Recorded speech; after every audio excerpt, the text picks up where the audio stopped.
Hello students, quiz time. एक method मेरा, एक मेथड आपका। मेरा मेथड देखिए।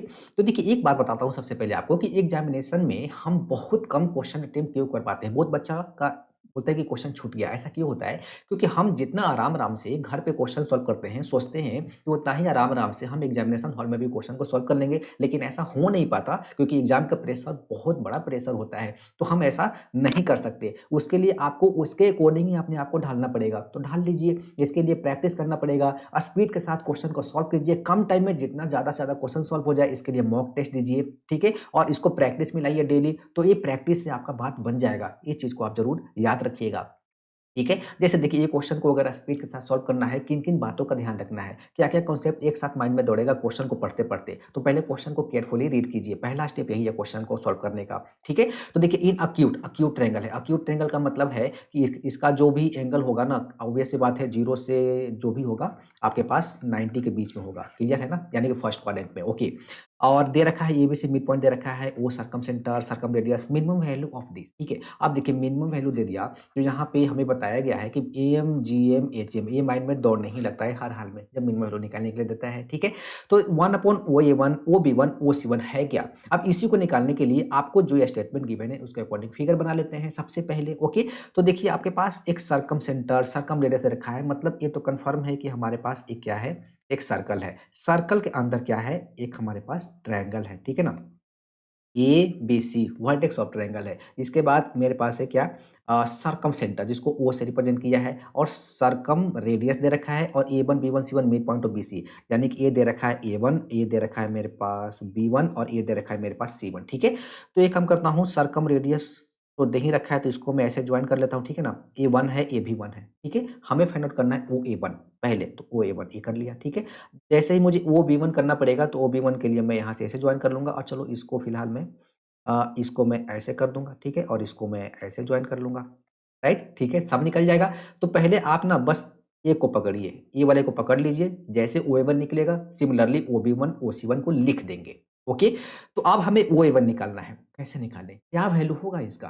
तो उसके लिए एक काम करते हैं, जो हमने ये ड्रॉ किया है, ये परपेंडिकुलर होगा क्या? बिल्कुल, सेंटर से जो भी कॉर्ड पे ड्रॉ होता है, परपेंडिकुलर बाइसेक्टर होता है, यानी कि मिड पॉइंट होता है, और A1 mid point of BC है ही, मतलब ये ए1 को जॉइन करेगा, ठीक है? और ये 90 डिग्री है।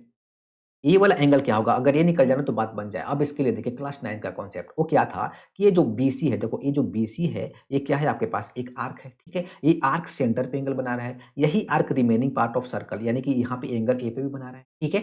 तो ए वाला एंगल को अगर मैं ए मान लेता हूँ, ठीक है ना? इस एंगल को ए मान लेता हूँ, ठीक है? तो जो सेंटर पे एंगल बनेगा, यानी कि यहाँ से यहाँ तक, ये वाला यहाँ से यहाँ तक, ये जो एंगल बनेगा, ये एंगल होता है 2, ठीक है ना? जस्ट इसका डबल हो जाता है। डबल हो जाता है कहने का मतलब है कि यहाँ से ये वाला जो एंगल रहेगा वो ये रह जाएगा, और ये भी ये रह जाएगा, क्योंकि ओ A dash B O डै A dash C क्या है, कॉन्ग्रुएंट ट्रायंगल है। ठीक है? तो ये वाला एंगल आ गया ए, और ये राइट एंगल हो गया। तो in triangle O A dash B right angle में क्या अप्लाई कर दूँ? तो कॉस ए, तो कॉस ए इक्वल टू कितना हो जाएगा मेरे पास, ओ दिस डिवाइडेड बाय क्या, ओ बी, और ओ बी मेरे पास कितना है, 1 है। यानी कि मेरे पास जो कॉस ए का वैल्यू आ गया, ओ दिस आ गया। चलो कॉस ए निकल गया ना।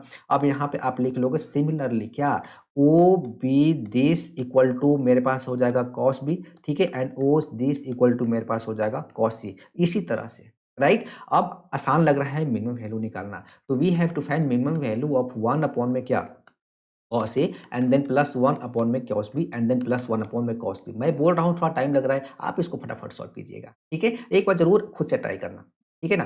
तो ये इसका मिनिमम वैल्यू निकालना है, ठीक है? अब देखो यहाँ पे 1 upon cos A, 1 upon cos B, 1 upon cos B. हमने बोला ना आपको कि एएम सोचेंगे, फिर हम लोग जीएम सोचेंगे, फिर हम लोग एचएम सोचेंगे, तो इसके लिए जो नंबर है वो पॉजिटिव होना चाहिए। हाँ बिल्कुल, ए बी सी है क्या, अक्यूट एंगल होगा, तो मतलब ए पॉजिटिव, मतलब तीनों नंबर पॉजिटिव है, ठीक है? अब अप्लाई क्या करें, क्या एएम जीएम होगा या फिर एएम एचएम होगा, क्या अप्लाई किया जाए? तो देखिए, इसके लिए मैं आपको एक रिजल्ट बताता हूँ। इन एनी ट्रायंगल एबीसी, कोई भी ट्रायंगल ले लो, ठीक है?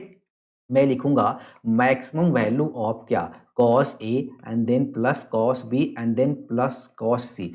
इसका जो मैक्सिमम वैल्यू कितना होता है, 3/2 होता है। और ये अटेन कब करता है, जब when A equal to B equal to C equal to यानी कि 60, यानी कि पाई अपॉन 3, ठीक है? हम लोग इसको ऐसे लिखते हैं ना, cos A plus cos B. आपने रिजल्ट देखा होगा, ठीक है ना? ये ऑलवेज ट्रू होता है इन एनी ट्रायंगल पे। लेस देन इक्वल टू कितना होता है, 3/2। ये रिजल्ट तो आपने पढ़ा होगा, देखा होगा, हर जगह आपको मिल जाएगा, ठीक है? तो ये अगर याद है, इसका मुझे मैक्सिमम वैल्यू याद है 3/2। तो अब एक कन्फर्म हो गया कि भाई हमें लगाना क्या है, तो हमें लगाना है AM greater than equal to HM, बात बन जाएगा। देखो, अब AM HM तो क्या कॉन्सेप्ट है, सपोज़ करो A1 A2 मैं लिख देता हूँ आपको, ठीक है ना? Dot dot AN B positive numbers, मेरे पास एक पॉजिटिव नंबर्स है मतलब ये वाला। तो एम कितना हो जाएगा, तो A1 plus A2 plus dot dot plus AN divided by कितना हो जाएगा, N greater than equal to, यहाँ पे एन अपॉन में हो जाएगा 1/A1 plus 1/A2 plus dot dot plus 1/AN, यही होता है मेरे पास AM और ये होता है HM, राइट। हमें 3 नंबर पे लगाना है। पहला नंबर है 1/cos A प्लस यहाँ पे लिख लेंगे 1/cos B and then plus 1 में कितना हो जाएगा cos C, ठीक है। दिस 3 डिवाइडेड बाय, देखो 1/cos A है तो यहाँ पे 1/1/cos A है ना, तो ये हो जाएगा मेरे पास cos A। देखो यहाँ पे cos B आ जाएगा और प्लस cos C, यही तो माइंड में दौड़ा था। इसी का तो मैक्सिमम वैल्यू होता है कितना, 3/2। तो यहाँ पे लिख लेंगे ग्रेटर देन इक्वल टू कितना हो जाएगा 9 टाइम्स, और ये हो जाएगा मेरे पास कितना 3/2, और यहाँ पे तो वही सेम चीज cos A प्लस 1 में कितना cos B and then plus 1 में cos C, ठीक है ना, विच इज इक्वल टू कितना लिख लूँ मैं 6। यानी कि इसका जो मिनिमम वैल्यू आ गया वो कितना आ गया 6 है, क्योंकि ग्रेटर देन इक्वल टू 6 है ना।